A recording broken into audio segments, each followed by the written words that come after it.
Pathankot airbase पर हुए हमले के बाद भारत ने पाकिस्तान के सामने कई सबूत रखे हैं जो साबित कर रहे हैं कि हमले के पीछे पाकिस्तानी आतंकियों का हाथ है। लेकिन इसके साथ जरूरी यह भी है कि हम अपनी सुरक्षा को पुख्ता भी करें।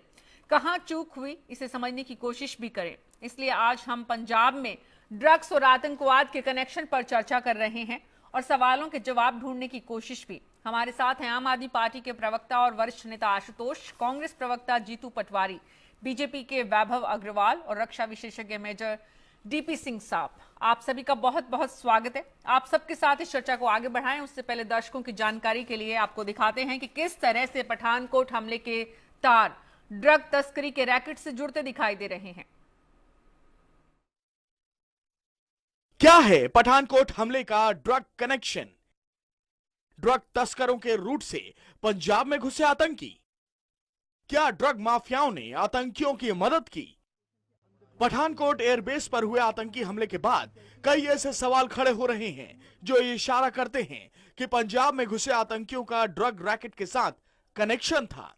पंजाब में 553 किलोमीटर लंबी सीमा पाकिस्तान से लगती है। आतंकी इसी रास्ते से पंजाब की सीमा में दाखिल हुए जहां से भारी मात्रा में ड्रग तस्करी की जाती है। ड्रग तस्करी के मामले में पंजाब देश में नंबर 1 है। पिछले 4 साल में देश में ड्रग तस्करी के 64,737 मामले सामने आए। इनमें करीब 35% मामले सिर्फ पंजाब से पकड़े गए हैं। 2010 में पंजाब में ड्रग तस्करी के 5,508 मामले दर्ज किए गए थे। 2013 में ये बढ़कर 14,564 तक पहुंच गए। पठानकोट एयरबेस पर हमले से करीब 24 घंटे पहले आतंकियों ने आईपीएस सलविंदर सिंह की गाड़ी को अपने कब्जे में ले लिया था। एनआईए सलविंदर सिंह और गाड़ी में मौजूद उनके दोस्त राजेश वर्मा और कुक मदन से पूछताछ करेगी। जिस तरह आतंकियों ने सलविंदर की गाड़ी छीनी और फिर उन्हें छोड़ दिया, ये बेहद संदिग्ध दिखाई दे रहा है। नहीं था गनमैन, मैं धार्मिक जगह पर गया था तो मैंने सोचा या धार्मिक जगह पर गनमैन ना लेके ठीक नहीं लगता है, खुद ही ऐसे चले जाऊं अकेला, साथ लेके तो मत्था टेके वापस आ जाना। उस दिन वीरवार था और 31 दिसंबर थी, नया साल चढ़ना। मैं चलो इधर दूर नहीं जाना तो इधर दरगाह पे मत्था टेक देते हैं। तो इतनी लेट मतलब आप दरगाह पे गए और वहां से निकले? उधर तो पहुंच गए थे हम, वापस आने में लेट हो गया उधर। कांग्रेस नेता दिग्विजय सिंह ने ट्वीट कर पंजाब पुलिस पर गंभीर सवाल खड़े किए। दिग्विजय सिंह ने लिखा है कि पंजाब में ड्रग तस्करी प्रशासन और राजनेताओं के संबंधों के कई उदाहरण हैं। कहीं आतंकवादियों ने घुसने के लिए इन संबंधों का उपयोग तो नहीं किया। ईरान, अफगानिस्तान और पाकिस्तान को ड्रग तस्करी के मामले में गोल्डन क्रिसेंट कहा जाता है और पाकिस्तान बॉर्डर के जरिए भारी मात्रा में ड्रग पंजाब लाई जाती है।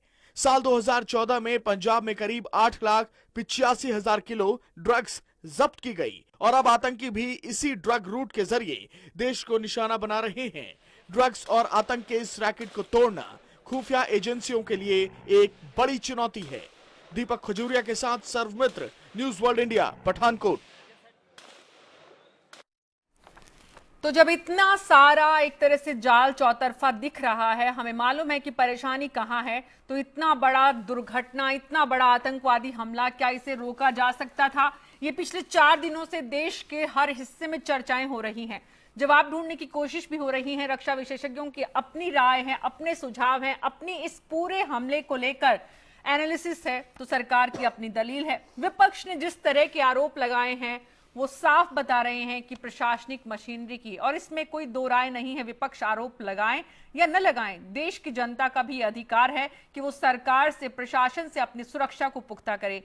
लेकिन क्या भारत जैसे लोकतंत्र में और भारत जैसे बड़े लोकतंत्र में, इतनी बड़ी आबादी वाले देश में बॉर्डर को सुरक्षित रखना इतनी बड़ी चुनौती बन गई बीएसएफ और पुलिस दोनों के लिए?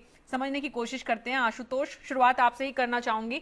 पंजाब में चुनाव होने जा रहे हैं, बड़ी भूमिका में आप लोग नजर आने वाले हैं। आज भी आपके 4 सांसद सिर्फ एक ही इस राज्य से हैं। क्या आपको भी लगता है कि दिग्विजय सिंह की तरफ से जो सवाल उठाए जा रहे हैं वो सही है? लेकिन सवाल उसके साथ दूसरा ये भी बनता है आशुतोष कि ये सवाल इसी वक्त क्यों याद आया, ये बात इसी वक्त कैसे याद आई, दिग्विजय सिंह हो चाहे फिर दूसरा विपक्ष के तमाम नेता? देखिए, इस पूरे मसले पे 2-3 चीजें बहुत गंभीरता के साथ हमें समझने की जरूरत है। मुझे जो मेरी जानकारी उसके मुताबिक हिंदुस्तान के इतिहास में टेररिस्ट ऑपरेशन का ये सबसे लंबा पीरियड था। इसके पहले 26/11 था, जब 72 घंटे वहां पर लगातार आतंकवादी गतिविधियों पर काबू पाने की कोशिश की गई। यह सच है कि हमारे जवानों ने बड़ी जांबाजी के साथ, बहुत हिम्मत के साथ इस आतंकवाद का मुकाबला किया है। लेकिन हमारी एक सवाल जो बहुत महत्वपूर्ण है कि हम हर आतंकवादी गतिविधि के बाद कुछ पुख्ता कदम क्यों नहीं उठाते। 26/11 का हादसा हुआ, उसके बाद बड़े बड़े वायदे किए गए, लेकिन कहीं कुछ जमीन पे कोई कार्रवाई नहीं हुई। आज पठानकोट का हमला हुआ, उसके पहले दीनापुर का हमला हुआ था, उसके बाद भी कोई कार्रवाई नहीं हुई। अब ये कितनी हैरानी की बात यह है कि आप देखिए कि पंजाब पुलिस कह रही 5 दिन पहले उन्हें इस बारे में जानकारी थी आतंकवादी गतिविधियां होंगी।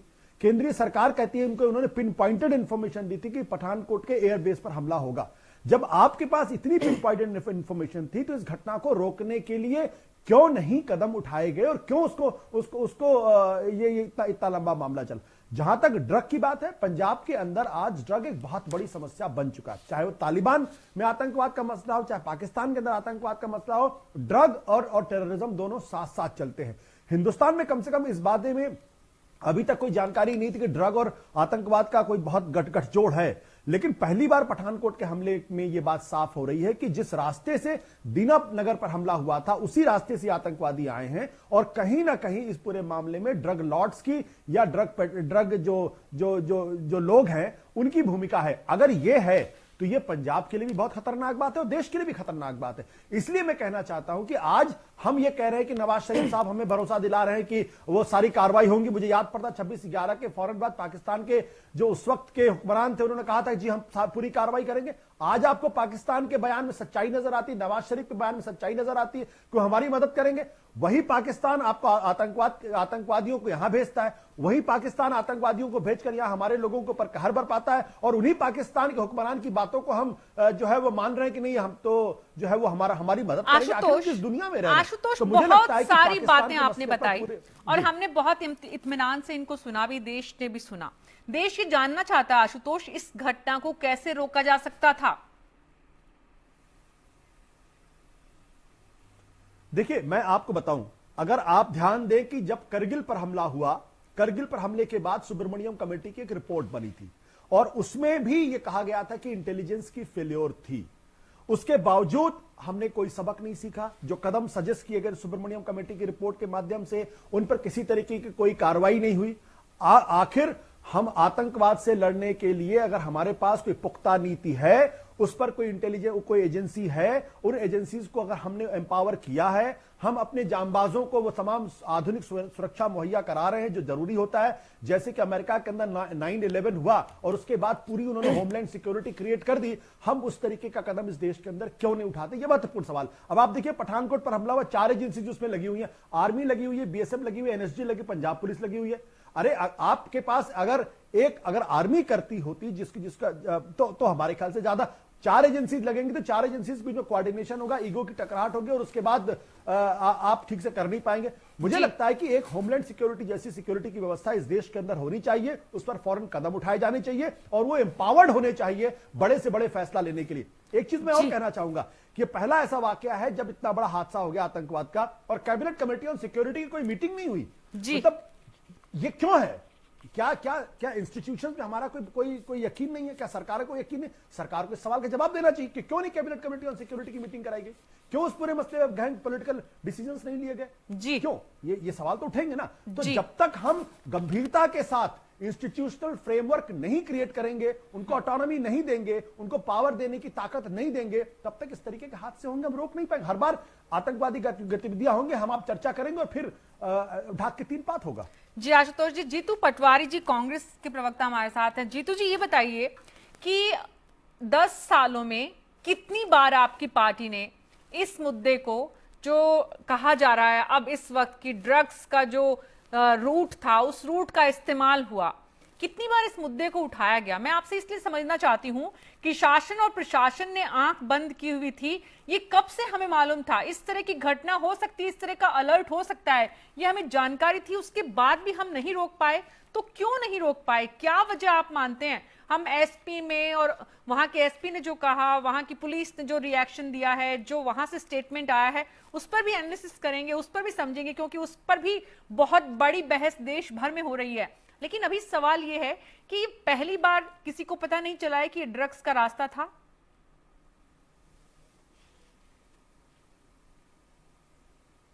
नहीं मीना, दो बातें महत्वपूर्ण है जो आशुतोष ने भी एक चीज उसमें से बोली। जिस तरीके से देश में ये घटना हुई है, इससे पहले भी कई बार घटनाएं होती है। आपका सवाल भी है कि ड्रग्स माफिया और जो आतंकवाद का कितना गहरा रिश्ता है, और कांग्रेस पार्टी ने इस बात को पहले क्यों नहीं उठाया। मैं आपको बताना चाहता हूं कि कांग्रेस पार्टी ने समय समय पे इस बात को हर वक्त, उस समय पिछले 10 से 15 साल से जिस तरीके से एक भयावह स्थिति पंजाब में ड्रग्स माफिया को लेकर हुई, नए जवान, नए बच्चे, जिसने इस नशे को लेकर वहाँ की युवा पीढ़ी बर्बाद हो रही है, इसको लेके बातें अलग अलग एजिटेशन के माध्यम से, सरकार के विरुद्ध बड़े बड़े आंदोलनों के माध्यम से कही है। पर बात आतंकवाद को ड्रग्स से जोड़ने की जहाँ तक 553 फीट लंबी एक ऐसी एक चुनौती है सेना और अर्धसैनिक बलों के और बीएसएफ के भी साथ की, इसको कैसे, पर सरकार का ये फेलिवर, मैं समझता हूँ उसको केवल बुराई करके या उसको क्रिटिसाइज करके ये बात पूरी नहीं हो जाती। आज देश के सामने चुनौती है। पर सवाल ये उठता है कि नरेंद्र मोदी जी ने प्रधानमंत्री बनने से पहले, आपको मैं याद दिला दूं, 26/11 के हमले पे बंबई जाकर जब वो गुजरात के चीफ मिनिस्टर थे, पूरा ऑपरेशन चल रहा था, उसी दौरान बॉम्बे पहुंचे और उन्होंने जिस तरीके की भाषा का उपयोग किया और भारत की उस समय की सरकार को, महाराष्ट्र की उस समय की सरकार को, पुलिस विभाग को जो क्रिटिसाइज किया, क्या आज वो प्रधानमंत्री नींद में सो रहे हैं? सवाल यह है कि गृह मंत्री ट्वीट करके कहते हैं कि 5 आतंकवादियों को मार गिराया सेना ने और हमारा ऑपरेशन सफल हुआ। उसके जस्ट बाद गृह मंत्री, गृह विभाग के मुख्य सचिव वो लेते हैं और कहते हैं 4 आतंकवादियों को मारा गया। जब सरकार का इतना फेलिवर अपने तंत्र के मामले में हो सकता है, तो इस सरकार से क्या आस करें? आप बने रहिए मेरे साथ, तो भला हो। एक एसपी 12 घंटे, एक मिनट मीना, एक पुलिस मीना, 1 मिनट, पूरी बात नहीं मेरी जी, बोलिए, जल्दी से बोलिए।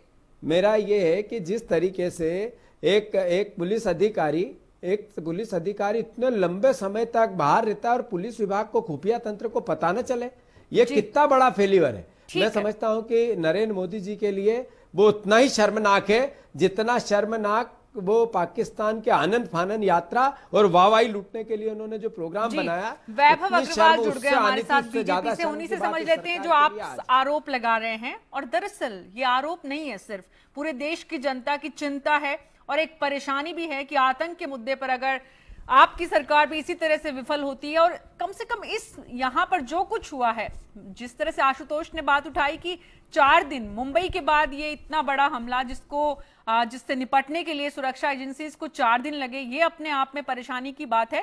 साथ ही ये भी है थोड़ी बहुत, अगर हम कह सकते हैं कि ज्यादा नुकसान इसमें सुरक्षा एजेंसीज ने वक्त भले ही लिया हो, लेकिन जिस सतर्कता के साथ किया उसके लिए कम से कम बात हो सकती है। लेकिन साथ ही बात जो वैभव अग्रवाल हो रही है, आपकी पुलिस और बीएसएफ दोनों का फेल्योर है। आपके एसपी क्या कर रहे थे और एसपी का जो रिएक्शन आया है उस पर पूरे देश को कहीं ना कहीं आपत्तिजनक स्थिति है। और उससे भी ज्यादा हमारे साथ शशिकांत जी, जो कि एक्स डीजीपी हैं पंजाब पुलिस के, वो भी जुड़ गए हैं। सर, स्वागत है आपका भी। लेकिन वैभव, एक आपकी तरफ से पहली प्रतिक्रिया, बिना किसी राजनीतिक उलझाव के सीधी सीधी बताइए, बड़ी विफलता बीएसएफ की और पंजाब पुलिस की, और उसके ऊपर लीपापोती की कोशिश भी।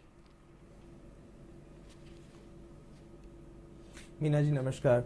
मेरे ख्याल से सबसे पहले तो मैं नमन करना चाहूँगा मेरे देश के शहीद सिपाही का, लेफ्टिनेंट कर्नल निरंजन का, और मैं देश की फोर्सेस को बहुत बहुत बधाई देना चाहूँगा कि उन्होंने बहुत अच्छी तरीके से पूरी चीज़ को संभाला। अब आ जाए बात मुद्दे पे कि किसकी विफलता हुई और किसकी नहीं हुई। मेरे पास कुछ ऐसी इन्फॉर्मेशन है जो कि कुछ इन्फॉर्मेशन पिछले 2 दिन से प्रेस में भी आ चुकी है, कुछ इन्फॉर्मेशन अभी रोकी गई है। क्यों? क्योंकि एनआईए अभी फिर भी मैटर इन्वेस्टिगेट कर रहा है, बीएसएफ अपने लेवल पे मैटर इन्वेस्टिगेट कर रहा है। मुझे नहीं लगता है ऐसी कठिन घड़ी में, जबकि देश पर एक हमला हुआ है, मुझे नहीं लगता कि ऐसी इंपॉर्टेंट घड़ी में जब देश पे एक हमला हुआ है हमें इस पे कोई विशेष टिप्पणी करनी चाहिए। लेकिन विफलता का तो सवाल ही नहीं पैदा होता, क्योंकि कुछ ऑब्जेक्टिव्स होते हैं ऐसे इंसर्जेंसी ऑपरेशंस में। उन ऑब्जेक्टिव्स को मीट करना बहुत जरूरी होता है। हमारे साथ एक्स डीजीपी पंजाब पुलिस जुड़े हुए हैं, वो उनके बारे में मैं परिचित हूँ। वो उस दौर से गुजर चुके हैं जब पंजाब में बहुत ज़्यादा इंसर्जेंसी थी, पंजाब में बहुत ज़्यादा परेशानी थी, और उन्होंने एक डीजीपी रहते हुए बहुत काम किया। तो वो भी इस चीज़ के ऊपर कुछ ना कुछ बता सकते हैं। आपको ये देखना पड़ेगा कि वहाँ पे सिचुएशन क्या है। अगर डिटेल्ड एनालिसिस करेंगे तो हमें ये देखना पड़ेगा, हम सबको देखना पड़ेगा। इस चीज़ की निंदा नहीं करनी चाहिए हमें।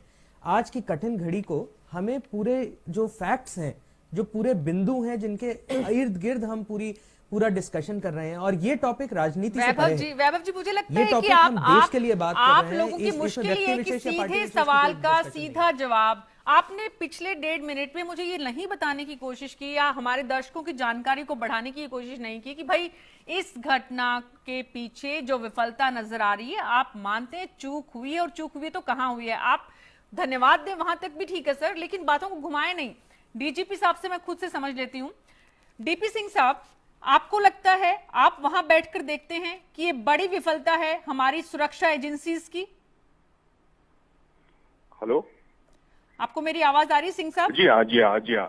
सिंह साहब, मैं शशिकांत बोल रहा हूँ चंडीगढ़ से।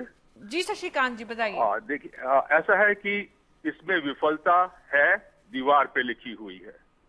पंजाब में क्या हो रहा है इसके बारे में हर पॉलिटिकल पार्टी को जानकारी थी। 2007 में हेड ऑफ इंटेलिजेंस विंग का पंजाब पुलिस का होने के नाते मैंने एक डिटेल्ड लिस्ट बनाई थी जो कि सीएम साहब को दी गई थी, जिसमें पंजाब की हर पॉलिटिकल पार्टी के राजनेताओं के कुछ नाम थे, सिक्योरिटी सर्विसेज, पुलिस और बीएसएफ वगैरह के नाम थे, दूसरे अधिकारियों के नाम थे। आज तक उस पर कोई एक्शन नहीं हुआ। नंबर 1। जी आप सुन रहे हैं वैभव? जी बोलिए, आगे बोलिए शशिकांत। नंबर दो, जब प्रधानमंत्री जी ने पहला अपना मन की बात का संदेश दिया था जी, उस समय भी मेरी खतों की खबर पीएमओ से हो रही थी। जी प्रधानमंत्री जी ने वादा किया था, उनको बताया गया था कि पंजाब में यह समस्या है और ड्रग स्मगलिंग जो है एक दिन में यहाँ पे टेररिज्म लाके खड़ा कर देगी। उस पे कोई कार्रवाई नहीं हुई। जी, जेटली जी ने यहाँ से इलेक्शन लड़ा, उनको भी इसके बारे में पूरी जानकारी दी गई थी, कुछ नहीं हुआ। उसके बाद मैं जाना चाहता हूँ, पहले जाऊंगा मैं मुंबई पे। मुंबई पे जब अटैक हुआ वो रूट था जो किसी जमाने में Haji Mastan and company gold smuggling के लिए इस्तेमाल करती थी। जी, उस रूट से आज की तारीख में आर्म्स, एम्यूनिशन, एक्सप्लोजिव्स आ रहे हैं। वो जो कसाब वगैरह की कंपनी जो थी वो भी वहीं से आई थी। पंजाब का रूट जो है, पंजाब में जो बॉर्डर है 2 हिस्सों में बटा हुआ है, एक इलेक्ट्रीफाइड फेंस और दूसरा रिवराइन इलाका। इलेक्ट्रीफाइड फेंस में ये लोग एक्सप्लोजिव, आर्म एम्यूनिशन वगैरह पीवीसी के पाइप में रख करके they throw in across the border. और रिवराइन इलाका जो है उसमें से बोट्स के राही स्मगलिंग होती है, टेररिस्ट खुद सही सलामत आते हैं। ठीक है। और इसके बारे में भी अलर्ट था। दीनानगर में इंसिडेंट हुआ, पॉलिटिकल रीजंस करते हुए उसमें एनआईए को इन्वेस्टिगेट नहीं करने दिया गया। अब जब ये इन्वेस्टिगेशन, अब जो केस हुआ है, जब पहले स्पेसिफिक एक अलर्ट आ गया, उस पर किसी ने कोई कार्रवाई नहीं की सिवाय इसके कि एनएसए की एक team was air flown to this place, पर कोई भी कोऑर्डिनेशन अलग अलग इंटेलिजेंस एजेंसीज या सिक्योरिटी फोर्सेस के बीच में नहीं था। जी, उनके एक तो बीच में कोऑर्डिनेशन नहीं लगातार था, चलती रही एक तो किसी तरह का कोई तालमेल सुरक्षा एजेंसीज के बीच नहीं था। और ये बात पहली बार सिर्फ पंजाब के तरफ से नहीं उठी है, ये बात देश के हर हिस्से में जब जब आतंकवादी हमला हुआ है, वो भी अलर्ट के बाद, तब ये बात उठी है कि सुरक्षा एजेंसीज में आपस में कहीं कोई कोऑर्डिनेशन नहीं था, तालमेल की कमी थी। लेकिन यहाँ पर जिस तरह का स्टेटमेंट एसपी का आया है, एसपी का जो वर्जन है और एसपी की जो मौजूदगी है और एसपी ने जो घटनाक्रम बताया है, शशिकांत जी वो क्या बताता है, उससे क्या समझना चाहिए? क्या वाकई एक एसपी के साथ तो बहुत बड़ा क्वेश्चन मार्क लगेगा। पर उसके पहले मैं आपको एक सवाल पूछना चाहता हूं, जितने भी वहां पे लोग बैठे हैं। पंजाब में छोटे से छोटा इलेक्शन होता है जिसमें कि करोड़ों रुपए खर्च होते हैं। पंचायत इलेक्शन में 50 लाख से 1 लाख तक, 1 करोड़ तक खर्च होते हैं। दूसरे इलेक्शंस में 10 करोड़, 20 करोड़, पॉलिटिकल पार्टी 2-2, 300 करोड़ खर्च करती है। किस पॉलिटिकल पार्टी ने अपने घर की जायदाद गिरवी रख करके इलेक्शन लड़ा है? From where this money is coming on? यहाँ पे साठगांठ पूरे मुल्क में, बॉर्डर एरियाज में खासकर हमारे पंजाब में भी है, और A section of politicians section of governance जो हमारी है वो एक ड्रग्स माफिया जैसे चला रहा है जी। इन सब का इन्वॉल्वमेंट है। और जो ड्रग्स स्मगलर्स के पीछे नेचुरली सारी दुनिया को पता है ड्रग्स स्मगलिंग और टेररिज्म का कितना गहरा रिश्ता है, सारी दुनिया को पता है। This is the situation. और कल किसी भी इलाके में, चाहे कोस्टल एरिया हो चाहे पंजाब हो, फिर से हो सकता है। एसपी ने उस समय क्या किया क्या नहीं किया जी, उसकी अपनी जो है बहुत क्वेश्चन मार्क्स लग रहे हैं जी। पर जो हम देश की सुरक्षा की बात करेंगे, एसपी का जो एटीट्यूड था, जो उसकी कार्रवाई थी, उस पर जो कार्रवाई होनी चाहिए वो होती रहेगी जी। हमें बात करनी चाहिए लेकिन इन मुद्दों की। शशिकांत जी, हम ये कैसे भूल सकते हैं कि देश की सुरक्षा इन्हीं पुलिस अफसरों के कंधों पर है, इन्हीं एसपीज को इनकी जिम्मेदारी दी गई है, चाहे वो फिर मुंबई में हो, चाहे वो पंजाब में हो, पंजाब के किसी जिले में हो या फिर राजस्थान के किसी जिले में हो। सवाल ये है कि जो पुलिस की सांठ-गांठ है, पुलिस पर जो आरोप लगते हैं कि राजनीतिक दबाव में वो काम करते हैं, जिसकी वजह से ये पूरा नेक्सस बना हुआ है, जिसका आपने यहाँ पर हवाला दिया। वैभव, आपकी सरकार, गठबंधन की सरकार लंबे समय से है, वहां पर सवाल उठेंगे और इस सांठ-गांठ की चर्चा पहली बार नहीं हुई है। रोका जा सकता था, वो भी आपकी सरकार, आपके मुख्यमंत्री रहते हुए गुजरात के आज के प्रधानमंत्री गुजरात के मुख्यमंत्री रहते हुए मुंबई जाकर क्या बोले, आज आपको याद दिलाया जा रहा है। लेकिन बात सिर्फ याद दिलाने की नहीं है, जमीनी धरातल को समझने की भी है वैभव। इसलिए बिना किसी आदर्शवादी बात के आज इस घटना को रोका जा सकता था और इस आतंकवाद से लड़ने के लिए आपकी सरकारों की तरफ से लगातार बार बार चूक हो रही है। इसमें कहां सुधार की गुंजाइश है, कहां सुधार हो रहा है और क्या आपकी सरकार एक्शन ले रही है, सवाल ये है। बिल्कुल, आई थिंक सवाल ठीक है, लेकिन सबसे पहले तो मैं शशिकांत जी के पूरे वाकयात पे एक सवालिया निशान खड़ा करूंगा, क्योंकि वो डीजीपी इंटेलिजेंस रह चुके हैं और मेरे ख्याल से सर्विस कोड ऑफ कंडक्ट के खिलाफ है कि देश एक टेररिस्ट हमले से गुजर रहा है और वो बैठ के ये बता रहे हैं कि मैंने क्या क्या इंटेलिजेंस दी थी, पब्लिक स्पेस में डाल रहे हैं। हिंदुस्तान में विकीलीक्स करने की कोशिश कर रहे हैं, जो सही बात नहीं है। एटलीस्ट मैंने पहले भी, मैं उस व्यू का हूं, मैं एक नेशनलिस्ट आदमी हूं। और जब मैं 2007 से लगातार कह रहा हूं कि ये नहीं Shashikant ji, I think this is overboard. I think you are going overboard by sharing this knowledge in public. I don't think, मेरे को बोलने का मौका दीजिए। Emotive issue. आप लोग जो politicians No, so don't get emotional about it. You've been a DGP, let's be responsible about it. Shashikant ji, You know, nobody is playing games here. Shashikant ji बोलने दीजिए। वैभव, लेकिन वैभव बोलिए, लेकिन साफ साफ और सीधे बताइए सरकार क्या कर रही है इस वक्त। यहाँ पे हम देख रहे हैं, मैंने ये बोला, मैंने बिल्कुल बोला, आई हैव अग्रीड दैट कहीं पे चूक हुई है, बिल्कुल हुई है, ठीक है। इस देश में चूक होती है और इस देश को चूक ठीक करने के लिए ही ये सरकार आई है और सरकार अपने कदम उठा रही है।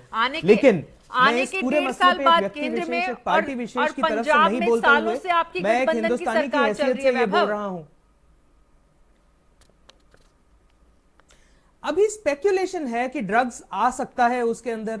ये न्यूज ये जो न्यूज मीडिया में आई है, इंडियन एक्सप्रेस के जरिए आई है और भी न्यूज़पेपर्स के जरिए आई है, ये न्यूज किसी क्रेडिबल सोर्स से नहीं है, किसी प्रेस स्टेटमेंट का हिस्सा नहीं है। वैभव, आप बोल रहे हैं, आप समझ रहे हैं आप क्या बोल रहे हैं। एनआईए इन्वेस्टिगेट कर रहा है, एनआईए इन्वेस्टिगेट कर रहा है। ड्रग माफिया हमें भी पता है इस देश में नहीं, पूरे विश्व में फैला हुआ है। इसलिए यहाँ अमेरिका भी इससे आज तक जूझ रहा है। हम अमेरिका की बहुत तारीफ करते हैं, हमारी बहुत आदत है कि अमेरिका और यूरोप में देखिए, रशिया में देखिए, सब जगह ड्रग्स हो रहे हैं।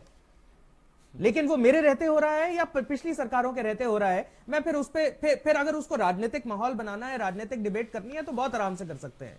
चूक तो हमारी दिल्ली में ऑड इवन लागू करने से पहले भी हुई। माफ कीजिए वैभव, ना कोई ढूंढा और उसको लागू कर दिया। ऑड इवन को आप आतंकवाद से कहीं तुलना नहीं कर सकते। वैभव प्लीज, वैभव, सवाल ये है इस वक्त कि आपकी सरकार से चूक हुई है, ये आप मानते हैं। इतने सालों से पंजाब में आपकी सरकार है और उसके बाद भी चूक हुई है, इससे देश की जनता का भरोसा खत्म होगा। आपको नहीं लगता कि भरोसा डिग रहा है, वो भी तब जब लगातार अलर्ट्स बार बार सुरक्षा एजेंसीज की तरफ से आ रहे हैं? वो एक बहुत विजनरी स्पीड है। जिस विजनरी स्पीड से हम चीजों को ठीक करने की कोशिश कर रहे हैं, उसको हमें मानना पड़ेगा कि हम सब कुछ ठीक कर रहे हैं। हम अपनी सेना को अपग्रेड कर रहे हैं, सेना के एफडीआई वगैरह का पड़ेगा, मानना नहीं पड़ेगा वैभव, हमें देखना पड़ेगा। डीपी सिंह साहब मेरे साथ हैं। वैभव, मैं आपके पास वापस आऊंगी। डीपी सिंह साहब, क्या आपको लगता है कि वैभव जिस बात को कह रहे हैं देश की जनता उतनी आसानी से उस पर भरोसा कर लेगी? आज जिस तरह का माहौल पंजाब में, जिस तरह का इंसिडेंट हुआ है, ये इंसिडेंट अलर्ट के बाद हुआ है। ये इंसिडेंट जिस रूट से हुआ है उसमें ड्रग्स की तस्करी होती रही है, ये बार बार उठी है। क्या हमें इस तरफ सोचने की जरूरत है, या फिर वैभव ने जिस तरह से कहा है कि औपचारिक किसी सूत्र से पुष्टि नहीं हुई है इसलिए इस पर बात ही नहीं होनी चाहिए? देखिए, दोनों बातें सही हैं। जब तक पुष्टि किसी चीज़ की ना हो तब तक आप किसी को ब्लेम नहीं करना चाहिए, ये बात मैं अग्री करता हूँ। लेकिन उसके साथ साथ मेरी ये साथ में दरख्वास्त है कि जो भले कोई सी भी सरकार हो, उससे व्हेन इट कम्स टू देश की सुरक्षा, तब उस समय जो है ये सरकार या वो सरकार या मेरा फ़ायदा या उसका नुकसान, अगली वोट मिलेगी कि नहीं मिलेगी, ये चीज़ों की तरफ ध्यान नहीं देना चाहिए जी। तब जो है एकजुटता नजर आनी चाहिए, और वो एकजुटता जो है वो मिसिंग है जी। वो एकजुटता मिसिंग सरकार के एक्शन में, मैं उसके ऊपर कोई सवालिया निशान उठाना आप सब जानते हैं, लेकिन जो एजेंसीज हैं वो तो डायरेक्ट कंट्रोल में है ना सरकार की जी। अब इतनी सारी इन्वेस्टिगेशन एजेंसीज हैं जो वो सब जो हैं ये सोचते हैं कि ये मेरा काम है तो दूसरे को क्यों बताऊं। जैसे अभी पिछले दिनों कितने दिन पहले दीना नगर का इंसिडेंट हुआ है जी। तो जैसे डीजीपी साहब ने भी बताई है बात कि इन्वेस्टिगेशन जिसकी होनी चाहिए उसने क्यों नहीं किया, तो अवॉइड क्यों किया जा रहा था कि आप इसको हमारे ही घर के अंदर रहने दीजिए, छुपाया क्यों जा रहा था? जब ये आता है मुल्क की सिक्योरिटी, देश की सिक्योरिटी के ऊपर, तब हमारे को ये जो छोटी छोटी सी चीजें हैं उससे ऊपर उठ के देखना चाहिए और एकजुटता के साथ अपना कोई भी एक्शन लेना चाहिए। आई थिंक वो जो एक एटीट्यूड है वो मिसिंग है जी। जब तक वो एटीट्यूड नहीं आएगा तब तक ये आपस की लड़ाइयों में बैठे रहेंगे और इसी चीज का फायदा जो है टेररिस्ट, उनको मालूम है ये। आप अभी हम टीवी के ऊपर भी अगर डिबेट कर रहे हैं तो ये तो पूरे मुल्क में या पूरे देश में, कहीं वो विदेश में, वर्ल्ड में कहीं भी देखा जा सकता है, टेररिस्ट भी देख रहे हैं, तो उनको मालूम है इनसाइड की स्टोरीज क्या है, तो इसका उनको क्यों फायदा उठाने दिया जाए जी। मेरा सवाल ये है। वैभव, आप सुन रहे हैं? मैं सुन रहा हूँ, बिल्कुल सुन रहा हूँ। बताइए वैभव। ये आई थिंक डीपी जी ने बहुत अच्छी बात करी, जो मैंने पहले भी रिक्वेस्ट करी थी कि इस देश में इतनी विविधताएं हैं, इतनी मुश्किलात हैं। मैं आपको ना एक छोटी सी चीज बताता हूं। जिस एयरफोर्स बेस पे पठानकोट में हमला हुआ, ये मेरे दिल पे हमला है, ये मेरे देश पे हमला है, इस बात को हम कतई ना भूलें। और यही चीज किसी भी दूसरे राजनीतिक पार्टी के नेता से भी पूछी जाए तो वो उसको भी यही जवाब देना चाहिए।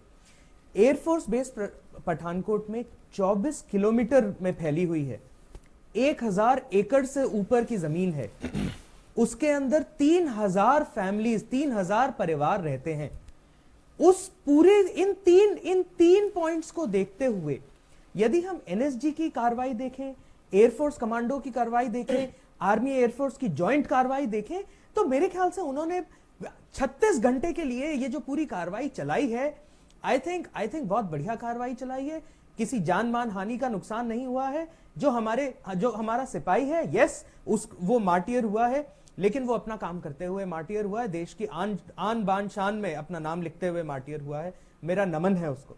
वैभव, तो इसके अंदर वैभव, सवाल ये नहीं था। वैभव, आपने इतना टाइम लिया, वैभव अग्रवाल, आपने इतना टाइम लिया, लेकिन डीपी सिंह साहब के सवाल का जवाब नहीं है इसमें।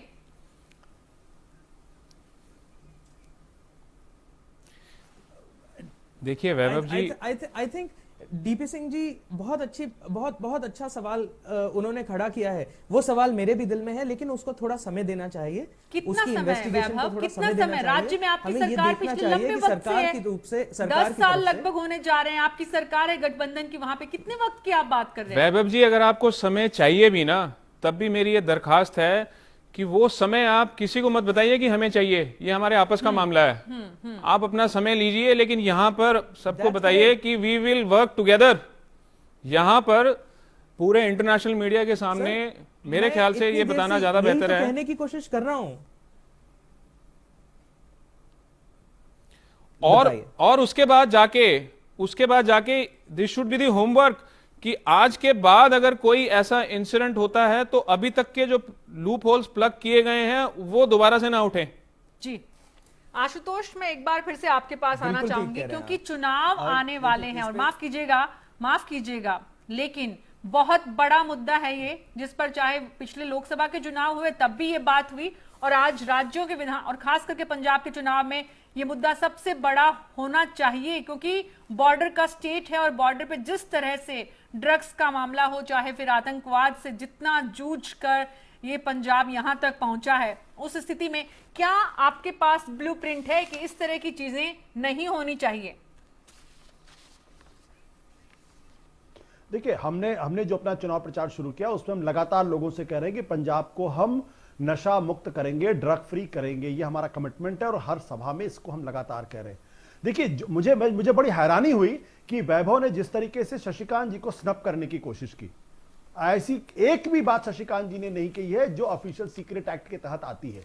जो जानकारी उन्होंने दी है वो जानकारी बहुत महत्वपूर्ण है और वो पब्लिक डोमेन में है। वो जानकारी क्या है? एक कमेटी की रिपोर्ट, वो कमेटी की रिपोर्ट जो इंटेलिजेंस की रिपोर्ट है, उसमें तमाम बड़े अकाली दल के दूसरे पार्टियों के नेताओं के अधिकारियों के नाम उसमें मौजूद हैं। बजाय इसका जवाब देने के वैभव जी कि उनकी पार्टी जो सरकार में शामिल है उन्होंने उन ड्रग के जो माफिया थे उनके खिलाफ कार्रवाई क्यों नहीं की, वो उल्टे शशिकांत जी के ऊपर उनको स्नप करने की और उनको इंटिमिडेट करने की कोशिश कर रहे हैं। ये नजरिया है जिसकी वजह से इस देश के अंदर आतंकवाद के खिलाफ कभी लड़ाई नहीं लड़ी जा चुकी। आज क्यों नहीं हिम्मत होती नरेंद्र मोदी जी की या देश के प्रधानमंत्री की, क्योंकि सुखबीर बादल से सवाल करे, प्रकाश सिंह बादल से सवाल करे कि आपने ड्रग माफियाओं के खिलाफ कार्रवाई क्यों नहीं की, आपने विक्रम मजीठिया को आज तक जेल क्यों नहीं भेजा। आखिर जब जिस सुखबीर बादल, प्रकाश बादल वहां उनके पास रिपोर्ट पड़ी हुई है, उस रिपोर्ट पर क्या कार्रवाई हुई? आप 20 महीने से आपकी सरकार है और आप शशिकांत जैसे ईमानदार आदमी को आप इस तरीके से स्नप करने का काम करें। आप आतंकवाद से क्या लड़ाई लड़ेंगे? उन्होंने एक और महत्वपूर्ण बात कही, उन्होंने कहा कि दीनापुर के मामले में आशुतोष जी, जांच करने नहीं दिया गया। आप गलत टोन पे जा रहे हैं।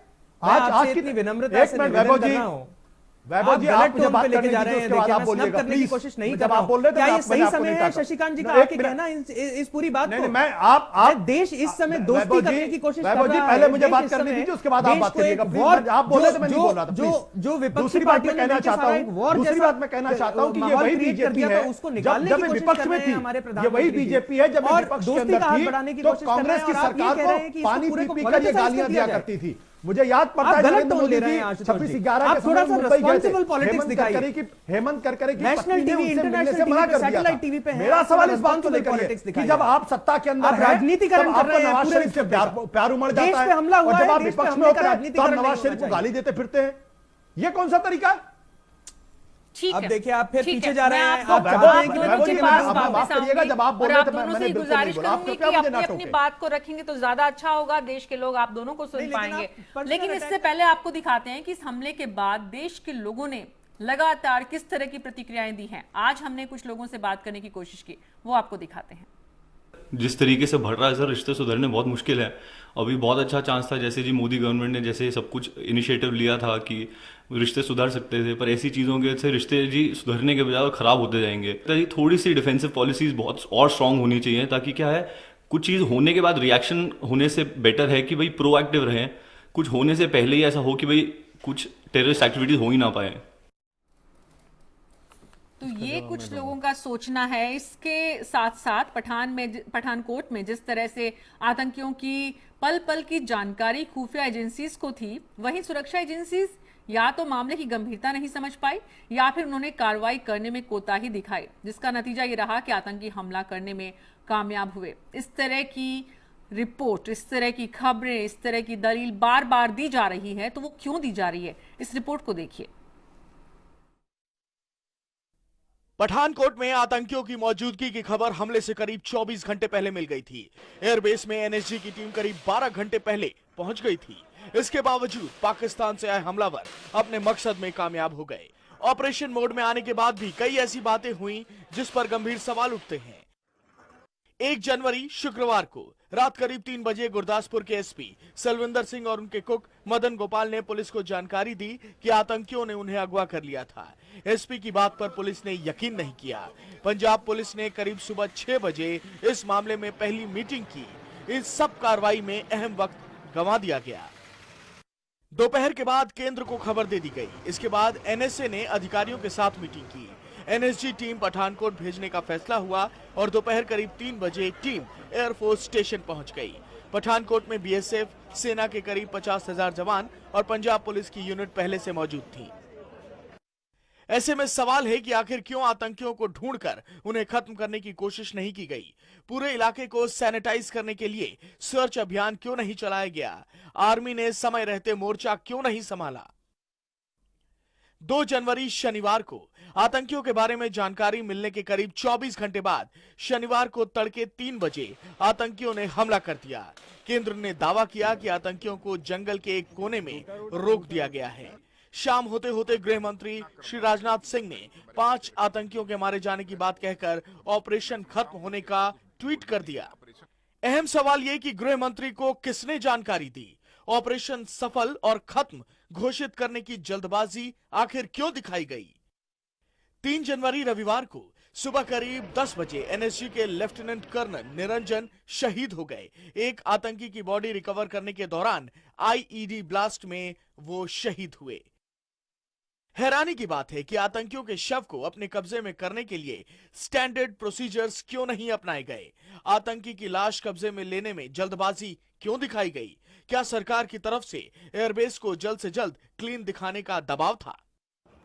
दिन के करीब 12:30 बजे 2 अलग अलग ठिकानों पर फायरिंग शुरू होती है, जिसके बाद सुरक्षा बलों को और आतंकियों के होने के बारे में पता चलता है। लेकिन सवाल है कि पूरे एयरबेस में कॉम्बिंग और क्लीनिंग ऑपरेशन क्यों नहीं चलाया गया। जनवरी 4 को अगवा किए गए एसपी सलविंदर सिंह अचानक आजाद घूमते नजर आते हैं। पुलिस और एनआईए जांच में उनसे मदद नहीं लेती है।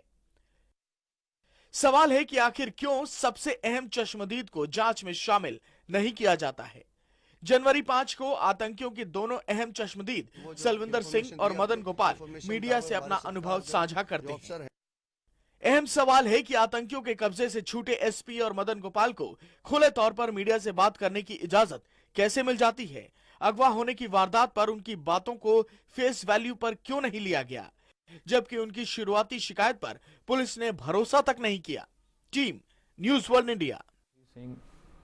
मजीठिया एंड एवरीबॉडी उसके ऊपर एक्शन क्यों नहीं आया। जी, और एक बार फिर से समझने की कोशिश करते हैं शशिकांत जी, इस पूरी रिपोर्ट में बहुत सारी बातें जो आई और उसके साथ ही हम ये भी समझना चाहते हैं सर, देश के लोग जानना चाहते हैं कि एसपी सलविंदर सिंह की तरफ से जो वर्जन आया है उस पर कितना भरोसा किया जाए, कितना रिलायबल है वो। क्या वाकई एसपी के साथ ऐसा हो सकता है, और एसपी अगर इतना सुरक्षित है इस देश में तो आम आदमी कितना सुरक्षित है। देखिए, सलविंदर की बात मैं कहूंगा कि अभी इसको in depth investigation CIA your NIA नहीं करती है तब तक शायद हम किसी कंक्लूजन पे नहीं पहुंचना चाहेंगे।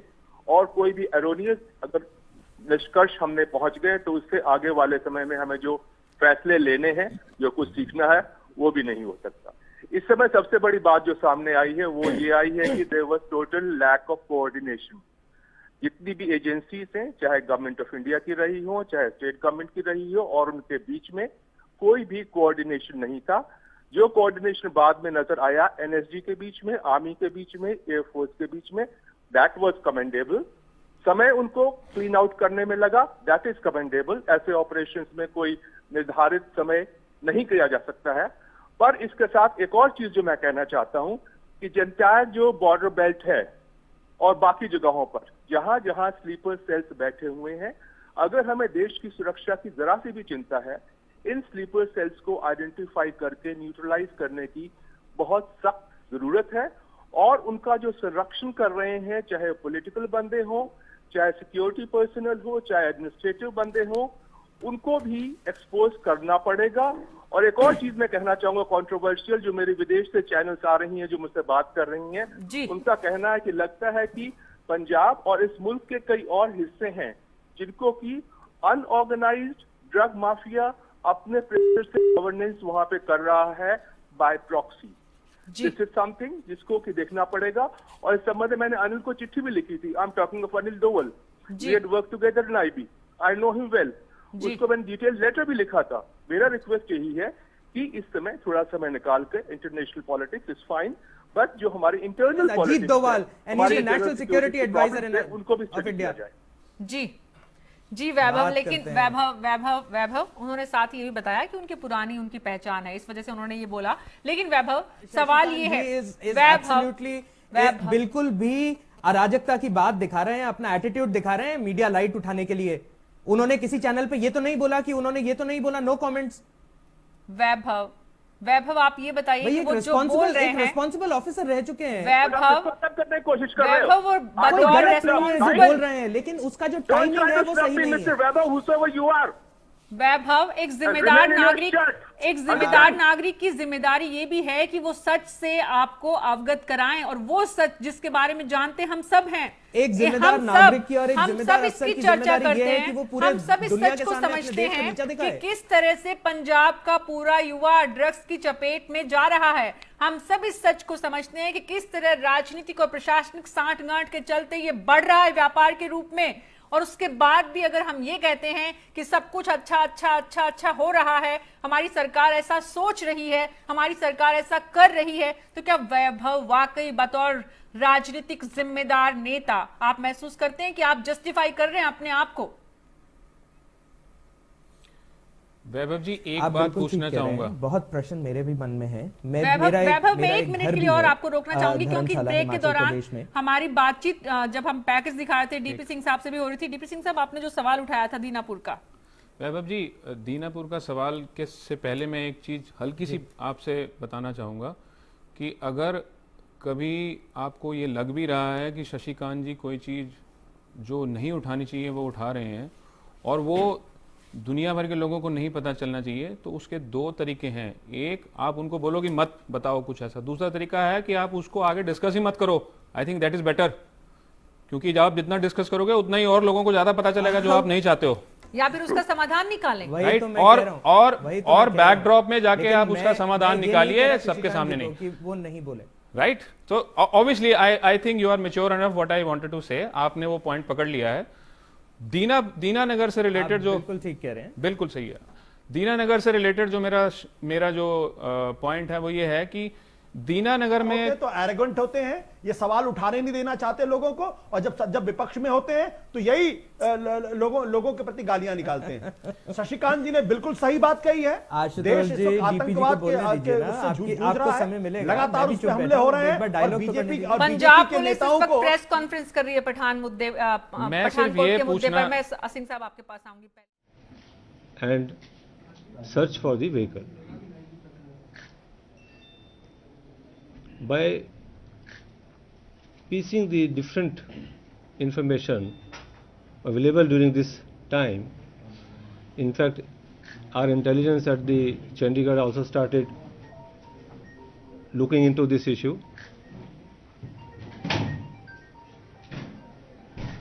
and at the same time this information was shared with other concerned agencies also in Pathankot. And at an appropriate time, when it was thought that further resources would be required from Delhi, then information was shared, and without getting into technical details, I will say that this is perhaps one of the only case where NSG was deployed. तो हमारे officers ने जो काम किया उसकी जानकारी दे रहे हैं। ऑफिसर्स हमेशा ही अच्छा काबिल तारीफ काम करते हैं लगभग जब भी सुरक्षा एजेंसी पर इस तरह की आफत आती है, लेकिन बात आफत आने के पहले की ज्यादा महत्वपूर्ण है, जिस तरफ सिंह साहब इशारा कर रहे थे। और वैभव, वही हम समझना चाहते हैं, देश की जनता वही समझना चाहती है। पठानकोट के 4 दिन भूल जाएंगे अगर आने वाले दिनों में इस तरह के हादसों को रोकने में, इस तरह के आतंकवाद को रोकने में आप लोग सुरक्षा एजेंसीज का जो कोऑर्डिनेशन है वो बना रहे, वो किस तरह से बढ़े, पीछे के हादसों से, पीछे की घटनाओं से, पीछे के हमलों से किस तरह से सीख लें, और उसके बाद लगातार उसके लिए एफर्ट हो, न कि इस तरह के हमले के बाद 1 दिन 2 दिन 4 दिन 5 दिन और 10 दिन बात हो और उसके बाद हम भूल जाएं। वैभव, आप बिल्कुल ठीक कह रहे हैं मीना जी, आप बिल्कुल ठीक कह रहे हैं। और मेरा पूरा एक एक्सपीरियंस रहा है। मेरी परिवार में भी आर्मी और एयरफोर्स में मेरे रिलेटिव्स हैं।